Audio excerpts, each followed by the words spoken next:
How to transfer text or photos onto any wooden surface.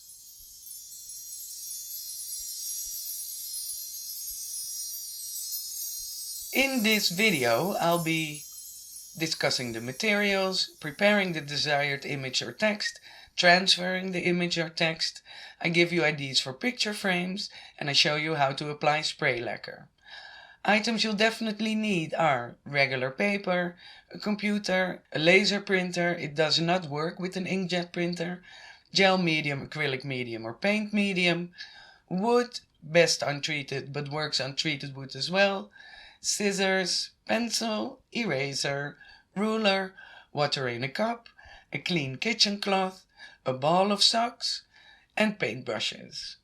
Items you maybe need are paint, lacquer, wood glue, and any kind of decoration you can imagine for building a picture frame, such as wood, cork, lace, bows, shells, rope, ribbons, fabrics, buttons, etc. Here you see all the basic materials you need piled up, but I will discuss them one by one.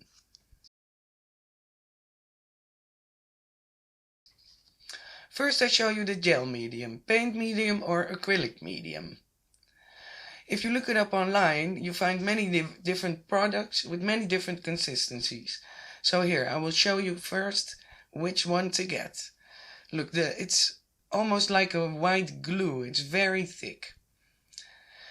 And this jar was not expensive, by the way. I think I paid 20 euros and I've been using it for a couple of years now. So let me see. Here it says that the gel is for making acrylic paint thicker and for gluing different materials into a collage. When it dries, it will be clear as glass and waterproof. Paintbrushes. In the art store, they recommend such a sponge brush to get an even layer of medium. I prefer the regular ones like this one or the smaller ones.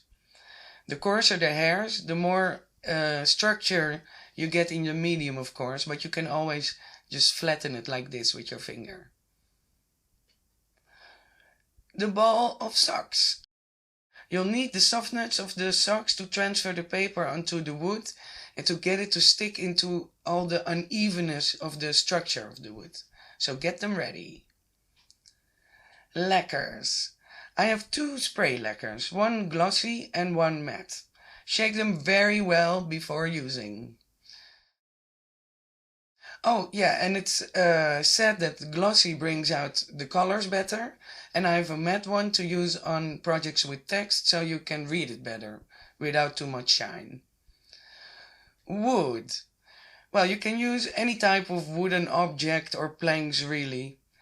Look, these are all light in color so you see the picture or the transfer well.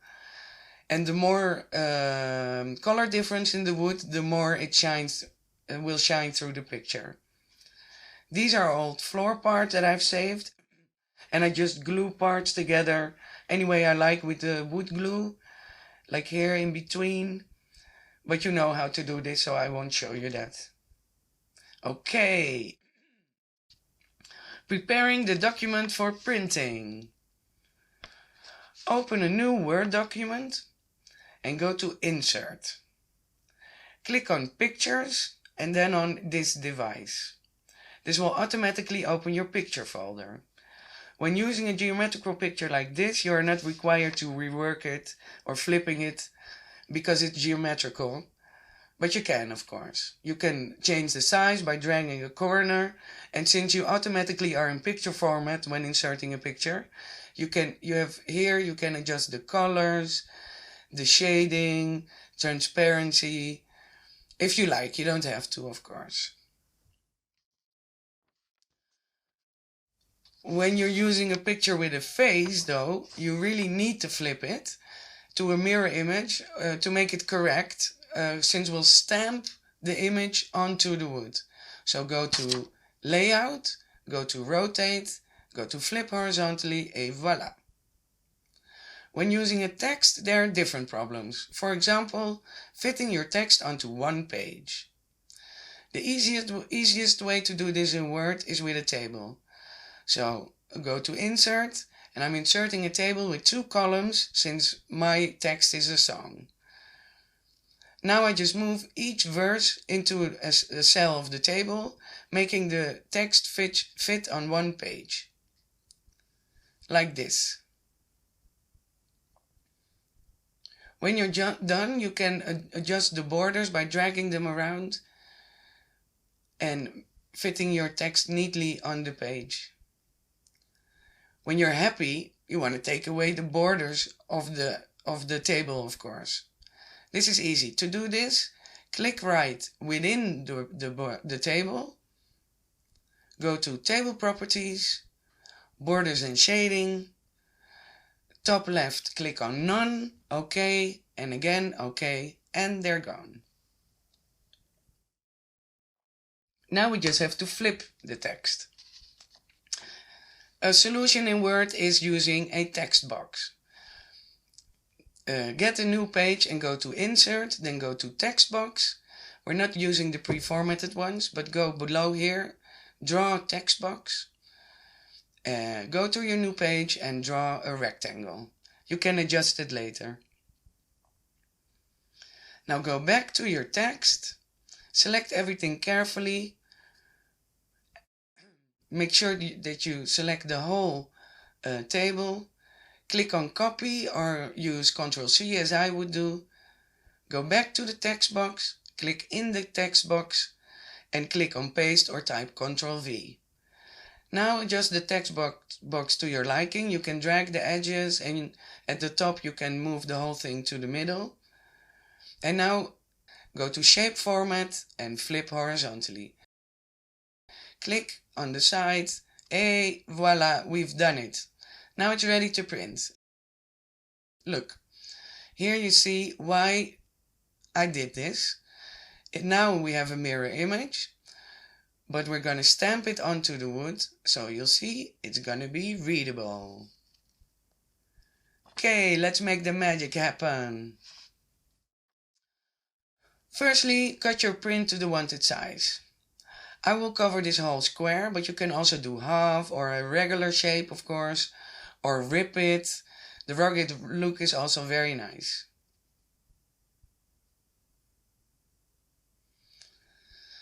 Now we'll cover the whole image with the gel medium.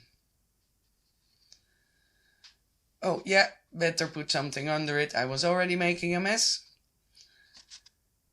So we'll cover the whole image evenly with a generous layer. If you're going to transfer multiple images to one piece, do not make it too generous, because otherwise the edges may show.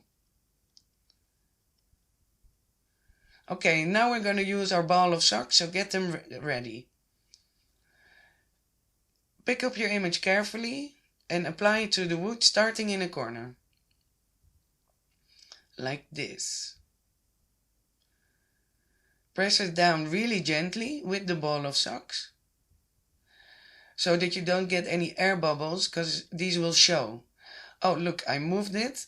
Adjust it now, because you cannot adjust it later. Press it down inch by inch until the whole image is glued down.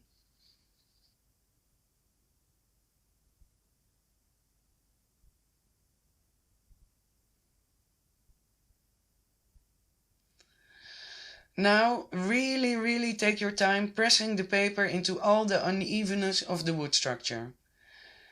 And because this little piece is made out of 5 different pieces of uneven wood, I take extra care to get it into all the cracks, nooks and crannies. And believe you me, this extra time will really pay off in the end.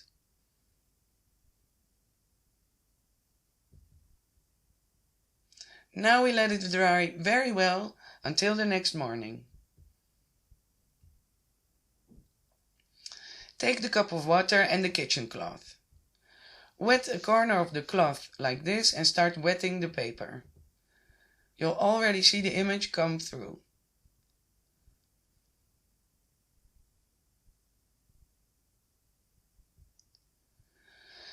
Now start rubbing the paper carefully and rub it off. You'll feel the amount of pressure you have to apply, not too hard and not too softly. And just take your time rubbing it gently.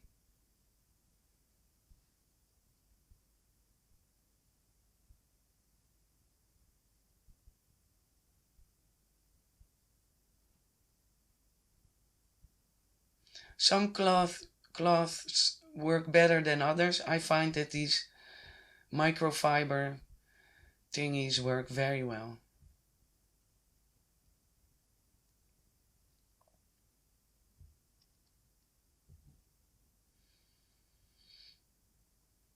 It's already looking nice. I'm liking it.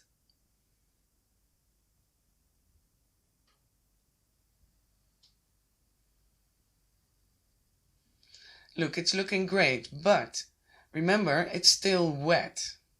So don't be mistaken. As you see with this piece, this wood is completely dry, and you see all the white fluff of paper stuff that's still there. This rubbing process, you really should repeat it a couple or even 3 times. I usually let the project dry until the next morning and do it again in the morning light. You'll see that there is still fluff in all the nooks and crannies. And once you apply lacquer, if you think I'm finished, you apply lacquer, you're never gonna get it off. So take your time doing this with care. Here you see me revealing a transfer text. It is the same process, but an important tip is to cut quite a large edge around your text because the edges come off unevenly sometimes and you don't want to lose any letters. Look, here you see that some edges are a little bit rugged. And here's another thing you can encounter. You see the white spot?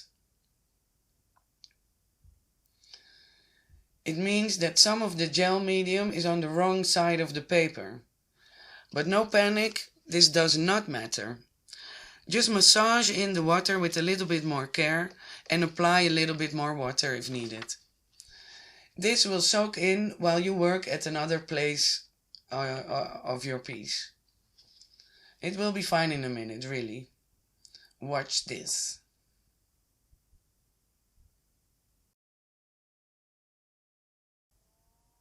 Look, it's already almost completely soaked through. I'm gonna start here and it's gonna be beautiful.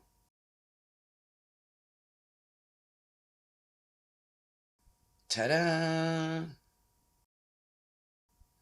Now look, the next morning the pieces are dry and I still find white fluff.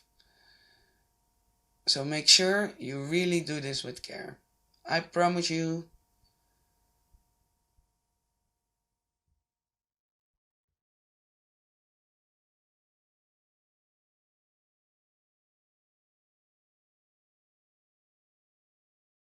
Too lacquer or not too lacquer? As you can see, the gel medium shows around the edges of the plants and around the text. This is unavoidable in this case because the gel medium is shiny. Maybe there are other ones that I don't know about. But you can influence these edges by using more or less medium or covering them with a glossy or by covering them with a glossy lacquer. I want to keep this place rugged though, so I'm just gonna use a matte lacquer to preserve the whole thing, and the edges will show in certain light, but I don't mind. Do you want to use letters, flowers and leaves like I did? Click on the link above for the video How to Make a Multimedia Collage. Ideas for picture frames. You can make picture frames out of almost anything, like these crochet ribbons for example. You can cut 4 pieces or fold them in the corners. You can use cork, cut it in any shape you like and glue it down. You can use hemp rope like this and just put it around like this, or you can braid it. You can use shells you found on the beach. Any wooden shapes or forms you have in the house, you can make a frame with anything really. The only thing is that you have to decide beforehand if you will use lacquer and if the picture frame will need lacquer as well.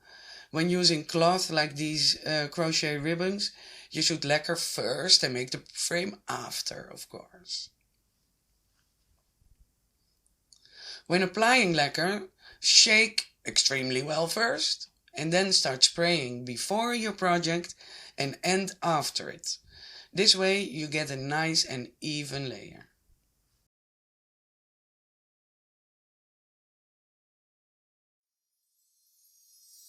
The end result! Please like and subscribe and let me know what you think of the video. And if you're gonna make something with the video, please let me know as well. I would love to hear it. See you next time!